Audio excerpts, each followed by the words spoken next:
All right. Thank you everyone for joining us this beautiful Wednesday, no matter where you are in the world, morning, afternoon, or evening, or even on demand.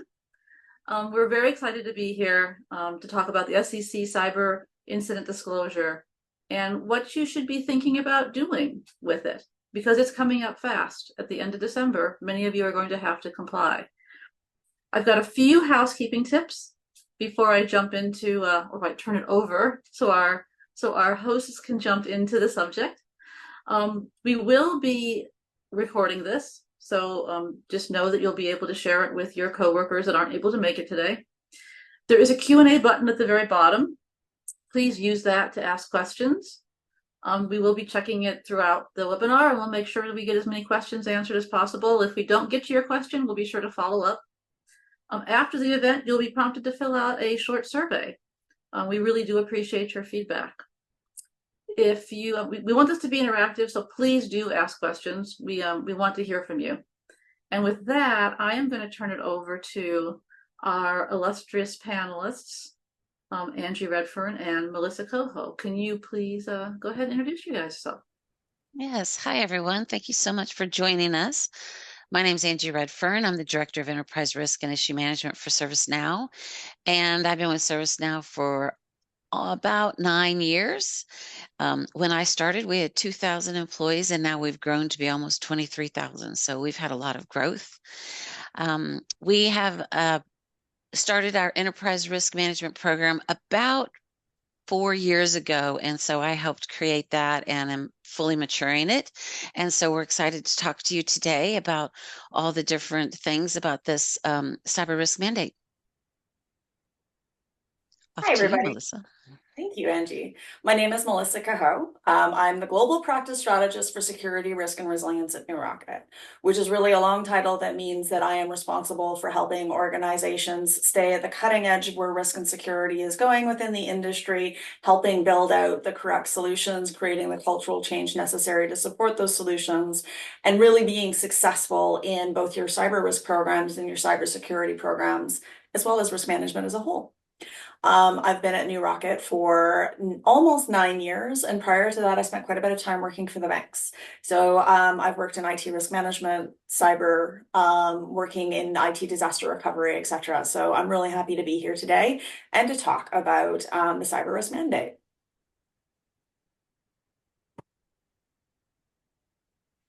So first of all, we do have a poll question, and we're all curious to hear from you about how prepared are you for the SEC Cyber Incident Disclosure and Cyber Risk Mandate? Totally prepared, somewhat prepared, not prepared at all.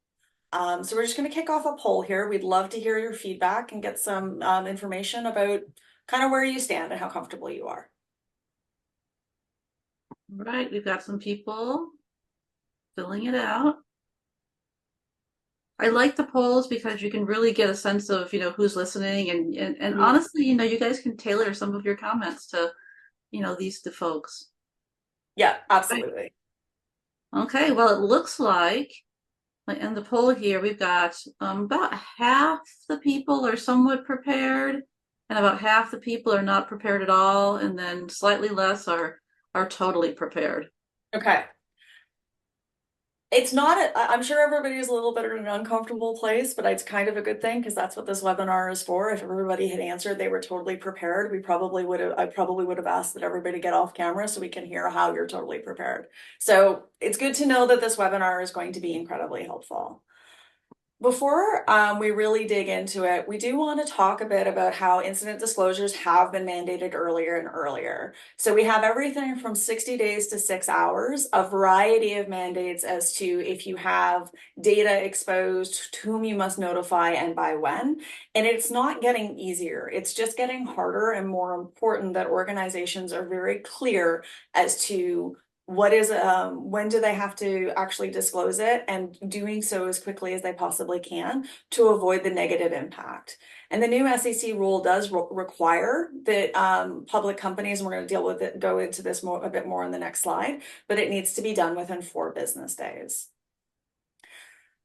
There are 3 key elements to the mandate. The first one is the disclosure of material cyber incidents and applicable incident trends within 4 days. So if you've had if a cyber incident occurs, which is defined as material, and we're going to go into that a little bit more into the further into the deck, or if you're identifying a trend of incidents which become material, it must be notified within 4 days. You also must have an annual disclosure of your cyber risk program and describe the board of directors oversight of risks from cybersecurity threats. And this one I think is really important. I actually think that the last two are really the critical foundational elements that really lead to the overall goals that the SEC is trying to accomplish. The other thing I would add is that what I'm starting to see, and I think Angie, you've been sort of in a similar position, is that as these mandates are coming in, it's just becoming more and more important for organizations to not just check the boxes within the mandate, but actually look behind the mandate and say, well, what is the genuine problem they're trying to solve? What is the result they're looking to achieve? And how do we accomplish that so that we can not only handle this mandate, but any potential future mandates as well. Let's start with the disclosure of material cyber incidents. A couple things your organization can be doing. First one, define materiality and provide training to your cybersecurity incident response teams and impacted teams. Yeah, and Melissa, this is super important because if you the legal description of materiality is very vague. And so it's really important that each organization really looks at themselves and say, what is it that makes something material to us? Because it may not be just a number, right? It may not just be some number of financial dollars. It could be the amount of offices affected, or it could be any variety of different components that they want to include that defines materiality. And without having the definition of materiality, what happens is then everything becomes noise and you don't know what needs to be reported and what doesn't. So that is really the most critical thing to do at the very beginning is get with your other teams, get with your cyber team, your security team, your legal team, your risk team, and really sit down as a cross-functional collaboration group and make that definition so that everybody agrees, run it by finance, all the different departments that you may have to make sure that everybody understands what material means so that the minute that happens, we can start talking about some of the other processes that need to be defined as well. And I think the important thing to mention is that material for one organization may not be material for the other organization. This is not a one-trick pony that you're going to be able to implement and apply across the board. Exactly. Every organization really needs to look at what material means to them, looking at the size and scope of your organization and also what's important to you, what's important to your customers, what's important to your investors, and making sure you define materiality. And Angie, when you and I were talking about like preparing for this piece before, you had mentioned it's difficult and you should not have somebody come in and just say, okay, this is what materiality is. So for everybody who's on the call who is really hoping that we would tell you, okay, this is what materiality means, I'm sorry. We're not going to be able to give you that information and nobody should because it should be unique. Exactly. It really has to be custom to that particular company and what's important to that company. The other thing that goes with this is as you're defining materiality, right, it's important to realize that you're going to have things that are going to fall outside of that scope. And so really you need to make sure to refer to your one-trick pony comment, Melissa, is that you need to have multiple playbooks available so that when a security incident arises, that you know exactly what needs to occur versus a different kind of cyber incident or a different kind of exploitation that needs to be followed up on as well. Mm-hmm. And I think you just teed up our second point perfectly. It's almost like we planned this. And it's starting to build up a company-wide cyber incident plan and performing a tabletop exercise. So you have playbooks usually in cybersecurity. How do you handle malware? How do you handle phishing? This is more of a broader umbrella cyber incident plan that allows your organization to say, okay, here are all of the steps. If I have a material cyber incident or a significant cyber incident, here is once it's been defined, and here's the definition. Once it's been defined, who tells whom what by when? Who talks to the board? How frequently? Who talks to the media if it's applicable? How frequently, etc.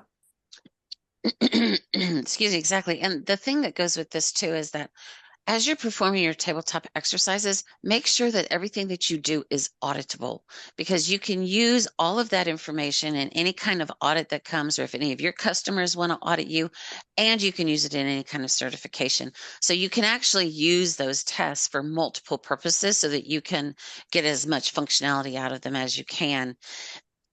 And when you're doing the test, you will see if you haven't defined roles and responsibilities very well, that's going to come out when you actually perform the test. So having a plan is one thing. Testing your plan is a whole different ballgame. And it's super important because you think people understand what they need to do, but when you actually run the test, it really does show if those roles and responsibilities are fully defined. Exactly. This is very much like business continuity and IT disaster recovery, where you do have a series of plans on what is defined, like what will happen when something significant goes wrong. And given the technical footprint of the majority of organizations, I think that's critical. Third, create a culture of early notification and responsiveness from the board down. What this really is this is making sure that everybody feels comfortable and are not concerned with speaking up and bringing up incidents that may be material or that may have a significant negative impact. But it's not simply about speaking up. It's also about being heard and that information being taken in and reacted to. So this is really creating a culture where it's everybody's responsibility to speak up. And then who acts is clearly defined, what their expectations of them are clearly defined, and making sure that there isn't a culture of sweeping things under the rug. Because what has happened and what will continue to happen is organizations are being held responsible if they are not acting quickly enough. And some of this is starting to set it up so that if there are holes in your program, or if there are holes in the way that you're setting things up, you will, when you are exposed, when the incident happens, hindsight's 2020, and your regulatory bodies are going to look back and say, well, why didn't you fix that hole? So making sure you're doing everything you possibly can to communicate clearly is incredibly important. Yeah, I totally agree with that. If the other thing is, if you aren't keeping your board notified and you aren't keeping your board educated, then they may not understand some of the importance of the different cyber risks that can occur. Mhm. So again, it goes back to not only do you have your materiality defined for yourselves, but you need to make sure the board also understands that definition and that there's a clear communication path so that anytime that happens, you can get to the board or to the level of executive management that you need to very timely, because you only have 4 days to actually do the reporting. Exactly. Yeah, we actually have I think a good comment and a question in the chat. So this is one of listeners. Once we define and strategize what material means for my organization, what is the next step? How do I know I comply with SAB 99? Is this something I can work with the SEC on and sync with them up front? Does the SEC encourage this upfront engagement? A really good question. And I'm actually, I can see both Angie and I thinking it through. I have not personally seen organizations working with the SEC up front. Now, and I don't work directly with the SEC. I usually help organizations become compliant by helping them build out the overall program. I'm not sure if Angie, because I know that ServiceNow has worked on making sure that they're compliant and responding. If you, Angie, have any insight into that. So I haven't worked with the SEC either, but I do know that in our scenario, we have consulted with outside counsel.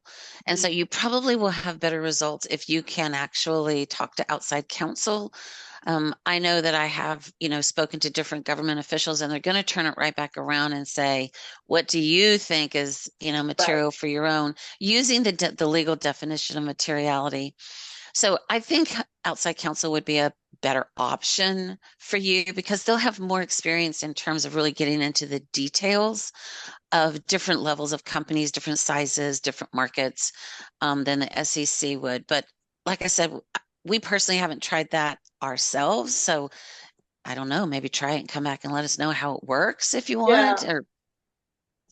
Yeah, I wouldn't say no 100%, but I would personally lean towards outside counsel as well. Where you have outside counsel with experience with the SEC, that's probably the fastest way, because if you think about the entire breadth of scope of the SEC, possibly trying to get it from them directly might be more time consuming than valuable. But I do think it points to the fact that once you have materiality defined, right, you have to have the buy-in from your legal department to make sure that Absolutely. they agree that that is a good definition. But once it's defined, your next steps are going to be starting to create the communication paths, the your incident plan, and then make sure you have a test for your tabletop exercises. You can use a platform like ServiceNow, which helps put all of that information into your tool or your platform to spin up your bridge or to send out notifications or different things like that. So whichever GRC tools or incident response tools you happen to be using. And if you don't have a tool, then I would say make sure that you at least have like templates created and you've identified roles and responsibilities, and those are fully documented somewhere so that you at least have something to fall back on and that you can show your auditors. Yeah, no, I completely agree. And so both Angie and I work with ServiceNow extensively, and we're both proponents of ServiceNow. But I will say for some organizations, Excel is okay, so long as your volume isn't so big and your needs aren't so big that it's like it's making it too difficult to work. Really the most important part is the process, that it's auditable, that you have buy-in from the outside counsel, and that you have it controlled enough to be successful and it meets the needs of your organization where it is today. Yeah, I just want to add reportable to that as well. Absolutely. Yeah. Because now Good if point. you have the tangential incidents, right? So 2 months later, you have another incident. Maybe it's not material by itself, but in relation to the one that's already been reported, it could end up falling in that category. So what they're doing is they're trying to say anything that's relational to that material incident needs to be reported as well. And if you can't do the reporting to see prior and past and all that stuff, then you could miss some, and then you could be in for some SEC findings. Completely agreed. Really good point. I actually want to go back because I can see the question in the chat as well, where you were asking about sort of like the next step. I will say obviously like defining materiality in the reporting is a very important part of the SEC mandate, but it's not the only part. And I would say like once you've defined materiality, the next step is to take a look at what is your cyber risk program look like. So there is the annual disclosure of the cyber risk program. And I would say that the meaning behind this isn't simply filling out the form on the annual basis and indicating, okay, I have a program and this is the program, or actually saying I have no program. I do believe that this is going to, it's important that organizations take a look at their cyber risk program and make sure that you are really focused on predicting and preventing material events, as well as making sure that you're prepared for them and you're able to respond and move on from them as quickly as possible. And that's really your cyber risk program. So it's important that you have an organizational understanding of your attack surface and threats. Number one thing, if you don't have this, you can't really move forward. I think this too, actually you can use your BCM plans for this, because within your BCM plan, right, you should have identified your most critical business processes, your most critical systems and services and apps. And so that's going to help you lend into this number one, because that's going to go into what you define as material as well. So this kind of will help support if you're having a hard time getting some buy-in into your BCM or your BCP plan, trying to get management. This is going to be one thing that you can use to help with that, is to say, hey, we have to have this defined so that we know what's material. So that can help, that might be able to help give you a little bit more bigger stick to swing, so to speak, so that you can get some more buy-in into your BCP plan, because it all feeds into this. Absolutely. It's also a statement for having a really good asset management database and having automatic discovery of your assets, so that, because organizations, you're bringing up assets, you're bringing them down all the time. There's things that are temporary. There are things that are brought into your network that may actually have importance at that time. So it's really important that you have a flexing and changing asset database that is tracking what's going on, so that when an incident happens, you aren't trying to figure out what is the criticality of this asset, what does it contain, what, like, does it have personally identifiable information, does it have like financial information, does it have anything that's confidential? That information, having it at your fingertips results in a lot less churn and makes it a lot less friction to define whether an asset, whether an incident is material or not. Exactly. And the thing that goes with that as well is that once you have that defined and you figured out what system services and apps are important to you, and you can map them to actually your business and the different lines of business or the different functions that you perform in your business, now what you've actually done is you've associated those different, assets to an actual piece of your business. So then you can go on and form your risk universe. And with that being done, now you've been able to associate, all those different systems to a specific risk. And all you have to do is fold in your controls, and now you're full 360. Exactly. You also need to be identifying your potential exposures and create a plan to correct. So if something's wrong, you have a vulnerability in your environment, or perhaps you have a failed control or a misconfigured asset, you need to identify them so that you can close those as quickly as possible and make an incident less likely. Yes, I totally agree with this. Sometimes, when we're actually fixing things, we have a tendency to take oh, let's get the quick fix in, and then the long-term fix may get deprioritized. And so this is one thing that, because you have to report those tangential incidents, need to make sure that that long-term fix gets prioritized appropriately so that you don't have those repeats or those things that are relative to it repeats. So it also is another, thing that you can use to help really get some of those things prioritized, some of those things that maybe need to have been done for a while, but just couldn't quite get enough priority to them. This is going to be another way to be able to do that. Exactly. It's another method of being able to prioritize what the work your IT teams and your cyber teams need to do to help make sure your assets are appropriately protected. And again, this is all about trying to stop that incident from happening so that once an incident does occur, and unfortunately it's inevitable that it will occur, you can at least look back and say, we did everything we possibly could to keep that from happening. Yes, and the thing that goes with this that we forget about sometimes is the cyber forensics that should occur. So if you Yeah. do have an incident that happens, making sure that you do fully look at your logs, look at all of your, different monitoring and threat vectors, and make sure that you are noting some of those different types of details so that once again, if the SEC comes back to you and says, well, what did you do about it and how did it affect it? You've done all the cyber forensics already when all the logs are available to you, versus 6 months, a year down the road, and you're like, oh my gosh, that's in some tape backup somewhere. It's going to take us however long to get that up. Exactly. Last but not least, and this has been a bit of an undercurrent of what Angie and I have been talking about, which is connect your exposures to business risks and potential loss so that you can prioritize it. And really what this is it's starting to align your business context to your cyber risks so that you can actually qualify or quantify how bad could this be if this exposure was exploited. You have a vulnerability on an asset that's sitting under somebody's desk that one person uses and has no confidential information. That's a low priority, even if it's a high severity vulnerability. You have a medium severity vulnerability on an asset that contains your PII information, and you have and you're in scope for GDPR, PCI, something along those lines, and of course, obviously the SEC mandate. That's a higher priority that should be fixed. Yeah, the thing I love about this one is that this really starts highlighting that cyber risks are no longer just cyber. Right? They actually can affect every aspect of your business. And all of your business owners need to understand how their data plays into the cyber risks that occur. And so, in ServiceNow, we use our own modules. And so what we're doing is we actually do associate some of the different risks that we have with the different incidents that occur.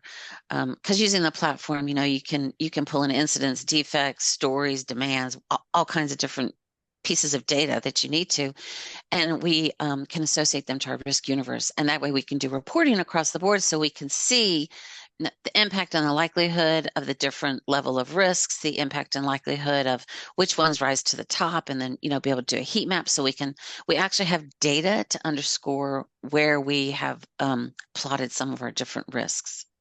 Exactly. And the thing is technology does not exist in a vacuum. And even though our organizations are built on silos simply because of the history of culture in the world, silos don't mean anything when everything is interconnected. Even if you're organizationally built in silos, you're in a cyber team or a technology team, your business is using your technology. Your business owns the data that's in it. Your business, in a lot of cases, are the ones that have the money. So being able to connect things to the business risks is critical. I have a colleague who always talks about how no one actually wants the technology. You want what the technology can do.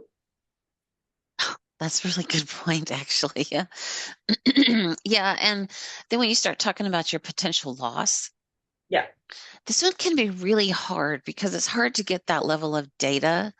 But at least this way, once you start looking at your asset management and you start figuring out which assets are important, you can at least start tagging even just some simple dollars to it, even if it's just the cost of the server and bringing it back online, right? So Right.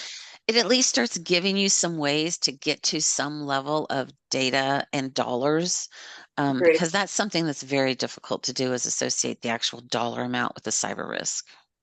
Agreed. And I think that a lot of people are worried when they put a monetary value to a risk or to an asset because they worry about being wrong. The reality is, though, is that if it's right until you have something better, and then you just move on to something better. And so long as you kind of got everything about at an even, so long as everything is like equally incorrect, you're still going to have a directional piece of information that you can use until you do get something better. And unless you start to add monetary value, you're never going to find that better answer. You're never going to realize. Boy, I really like that. It's right until something else comes along better to prove it wrong. That's a great point because I think you're right. We do. We're afraid that we're going to misrepresent or we're not Right. being detailed enough. And I think sometimes we overanalyze it and over-engineer it so much that we make it so complicated, whereas just start with the basics. Yeah. Just start with what you've got.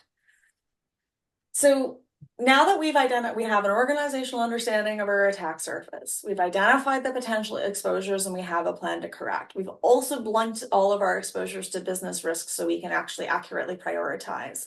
The next thing we need to be looking at doing is having a defined security council. So to be looking at the overall picture. And this actually, if anybody has the ISO certification, ISO requires you to have a security council and to have official minutes and to actually go over all of your issues and risks a certain number of times a year, whatever you define in your SOP.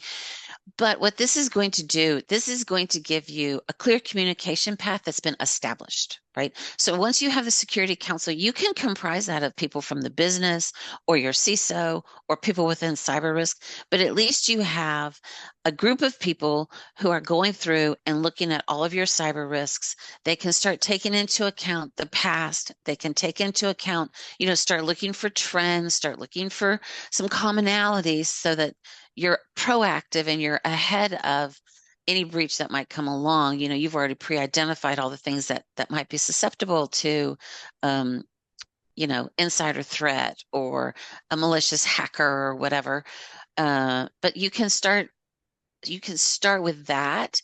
It's at least you're, like we said, going back to the basics of having a set group of people who are definitely looking out for this specific thing because you only have 4 days once materiality is determined. Right. Right. So they give you some grace in terms of if materiality is there, because you have to do some forensics and some research and stuff. But once you figure it out, you have 4 days.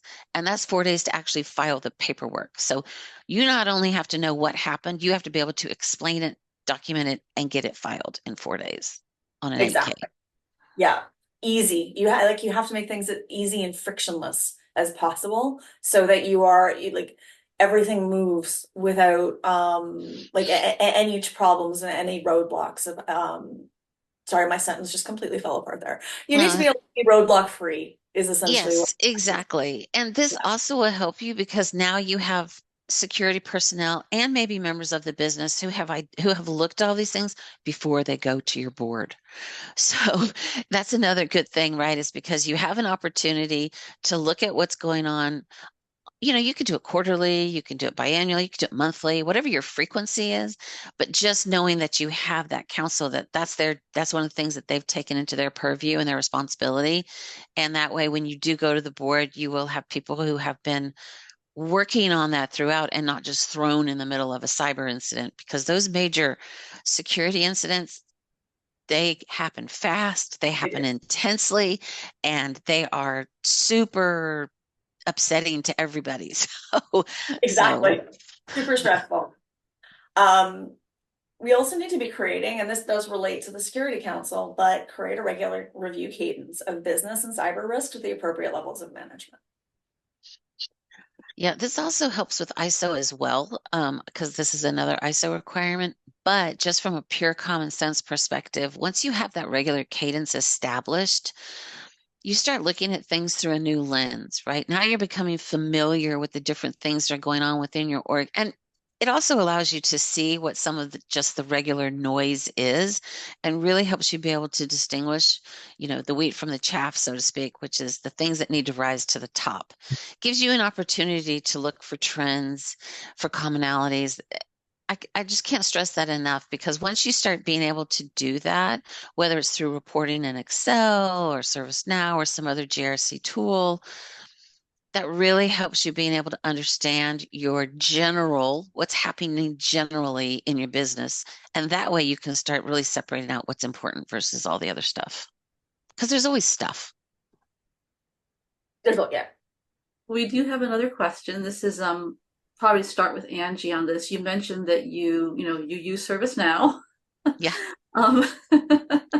Do you think that ServiceNow BCM CMDB combo, and I know this is probably not the thing you use the most, but can be used to quantify, at least qualitatively, or connect the business risks with the potential loss so that you can Yes. prioritize better? I do. And that's because once you get into the CMDB, right, that's where you can identify, first off, your business owners for the different things, but you can also link the assets to a business application on the different tables within the CMDB. And then once you do that, you can start giving those business applications, you can give them priority and severity rankings. Now, once you've done that and you've got that pulled into the CMDB, you can pull those business applications in as entities into risk and compliance. And then you can actually start doing your risk universe and your controls and all that stuff going all the way around, so that you've actually mapped the controls. You can do your testing and control health that now maps from your CMDB and your business apps into your risks and your issues, which is all your remediations. So you can use that. If you decide to use a CMDB to auto create your entities, I'm just going to encourage you to think about that carefully, because you could end up with a lot more entities than what you actually need. But you can totally do that. If you have a clean CMDB, gosh, man, the world is your oyster. You can do everything out of that CMDB. Absolutely. And there's a lot of connectivity within the ecosystem of ServiceNow that can start to create that for you. And I know you had mentioned in the question about BCM. One of the ways that I've seen organizations do this, if you don't have a fully functioning cyber risk program where you're assessing the criticality, if you can actually connect your assets to the recovery time objective that your business needs from it, this can be a quick and dirty way to start to define your criticality of your assets. If an asset needs to be recovered within 5 seconds, that's a pretty important asset. If it can wait 3 weeks, that's probably not an important asset. And that's just a way to, without going into a full bore business risk program or like operational risk or enterprise risk program, using the criticality is a good starting point. Yeah. And I would even add to that, you can do that on your assets, but don't forget your processes and your people. Agreed. The human capital piece of the BCM, right, is where that whole BCM plan really helps you, because, if you are reliant on offshore and then those offshore personnel are not available due to a flood, due to a COVID pandemic or whatever, right? that can throw you into more of a problem than if an asset goes down. So CMDB can help you on the asset portion, but then that BCP module can also help you with some of those other aspects of that plan. Absolutely. Great advice. Great advice. Okay, I'll let you guys continue. What I was gonna say, so Angie and I were joking, there's no way that we will have to worry about like filling the time because we can talk about this for hours. I actually have to keep moving us along because we're running out of time. All right. So the last piece of advice that we have for you today is describe the board of directors' oversight of risks from cybersecurity threats. So the first thing you need to be looking at is increasing the cyber literacy of your board of directors. They need to understand the context of what you're talking about so that they can actually prioritize it appropriately. And in order to do that, you have to make sure that your taxonomy of cyber literacy is the same across Yes. your organization. And this is something, particularly in the risk world, that can be very difficult and complex. Just take, for example, the word risk. Everybody uses the word risk, and everybody means it in a totally different way, right? Yes. So, so making sure that your taxonomy is pretty much standardized, everybody's agreed to it before you present something to the board of directors, I highly, highly advise, because when you go to the board of directors, less is more. Yes. What is it? Be quick, be bright, be gone. Be brief. Yeah. Be brief, be bright, be gone. There we go. The other thing I'll mention is that using a tool like ServiceNow can actually help you cement your taxonomy. And the reason is that when you talk about risk management, risk is a philosophy, it's an art. We use English words to describe what we're doing, and English words can be interpreted in a variety of ways. ServiceNow or other technology, it doesn't have to be ServiceNow. Other technology is a science. So what you say for the word risk in ServiceNow has to be very clear and very well understood.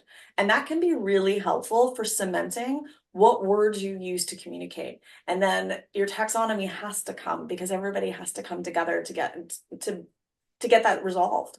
Yeah. And the thing to remember too is we forget in the IT world, right? I've been in IT for more years than I'm going to tell. And we get into this, language, like we have our own language in ITSM, right?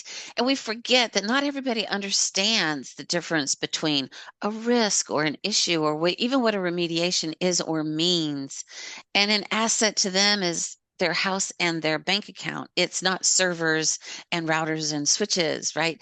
So just be very aware that when you're at the level of the board of directors, obviously those people they're there for a reason, right? They definitely are there for a reason, but they may not have that background. And it's very intimidating to get just this whole list that has all these IT terms on it. It doesn't hurt to put things in layman's terms, right? And to make sure that they can understand that. And that also helps your taxonomy because you're going to have to take the word and define it anyway. So, that should just help all the way around. Agreed. Cybersecurity leadership needs to have a voice to the board level, and it needs to be accurately heard and understood.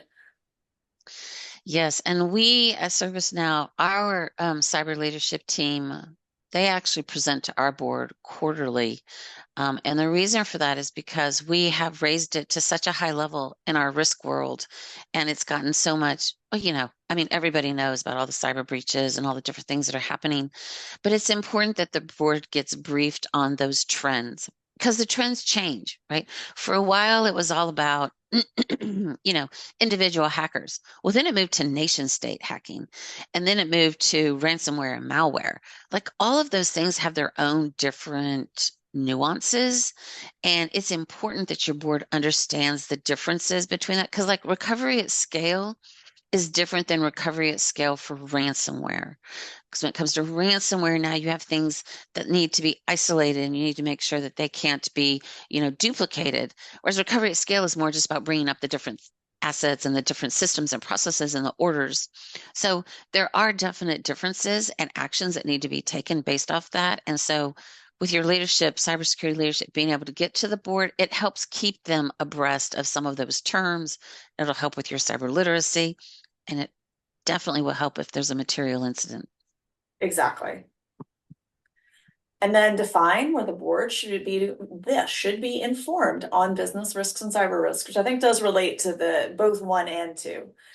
Well, yeah, the first time you go to your board about cyber, you don't want it to be on a material incident. No, That would don't not make it go an over emergency well. right away.